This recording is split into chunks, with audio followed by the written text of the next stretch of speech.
Hi, my name is Amy. I thought I'd have a quick chat in the hat with you today, chats in caps, and talk a little bit about one particular strategy that I've been testing out in my life and share it with you and talk about how it's helping to bring me back to a place of awareness. Now, I did want to keep this video pretty relaxed, and so I wasn't actually going to share any poetry. A fair bit of my content is pretty deep and meaningful, and so I thought I should keep this as light as possible and maybe not even share a poem. But then I remembered that I'd had this poem that would be fairly appropriate for today. When I sat with the question of whether I should or shouldn't share the poem, what I really felt was no more poetry. Now, that could have been my inner voice saying, no more poetry, enough with the poetry already. But I actually chose to interpret it as no more poetry. So I will share a poem with you in a little bit. But first I wanted to talk about this strategy that I've been testing out. It actually is a bit of a funny one.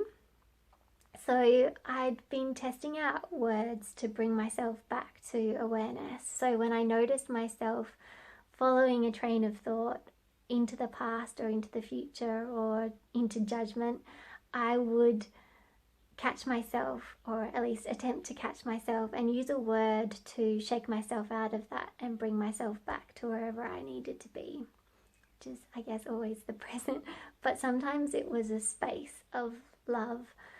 So love was one of the words that I used, and it was particularly useful if I noticed, for example, if our neighbours had left a whole lot of rubbish out on the road, that instead of just going from that place of observation, that's a lot of rubbish, into judgment, I can't believe they did that, that's terrible, I would try to catch myself in that observation stage and use the word love to bring myself back to a place of love and a place of awareness where I wouldn't feel that it would be necessary to follow that observation into judgment.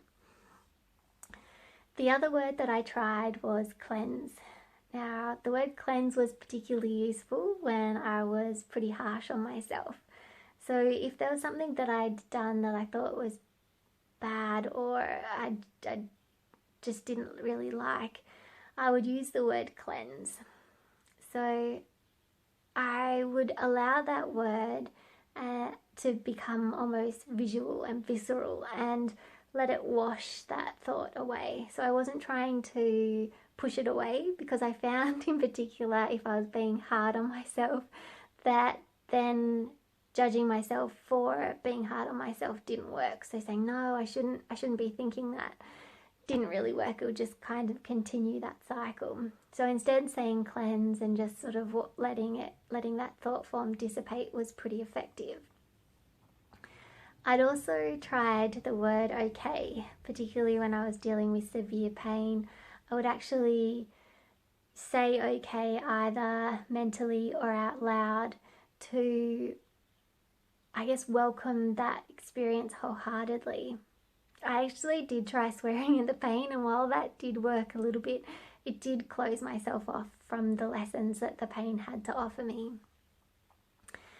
The word that I hadn't actually tried yet, though, until recently, was yes. So I hadn't actually tried saying yes to life, yes to now. A couple of days ago, actually it was a bit more now, on the weekend we had some friends over. Now, I couldn't really do very much socially for the past, 12 years, so it's all a little bit new again for me. So I was stuck in the past after they'd left. We had a really beautiful time, they're awesome people, but I thought I'd talked too much. So I was saying, no, I can't believe I did that, no. Having a pretty good argument with the past. When I caught myself doing this, I decided to try saying the word yes instead. I started saying yes, yes, yes out loud and putting all of my awareness and presence into that word. And it was actually pretty effective. I started to laugh and my husband started to laugh upstairs, not knowing what I was doing. But it did bring me back to a place where I could recognize, because I felt kind of ridiculous, I recognized that it probably wasn't any more ridiculous to be saying the word yes out loud than to be arguing with the past that I cannot change.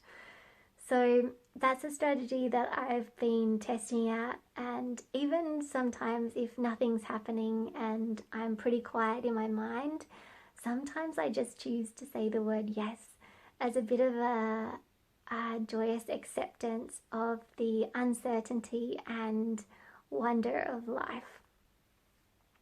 So here is the poem that I'm going to share with you now. It's called About Me.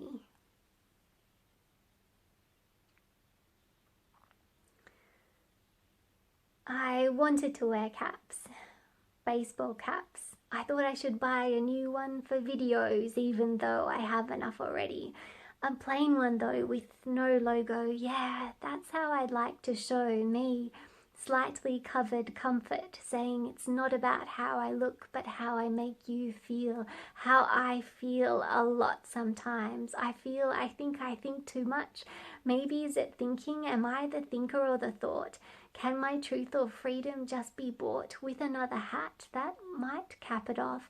Neither, though I am still restless when I say things I wish I didn't. Cringe to memories, stories to shake me out of my mind.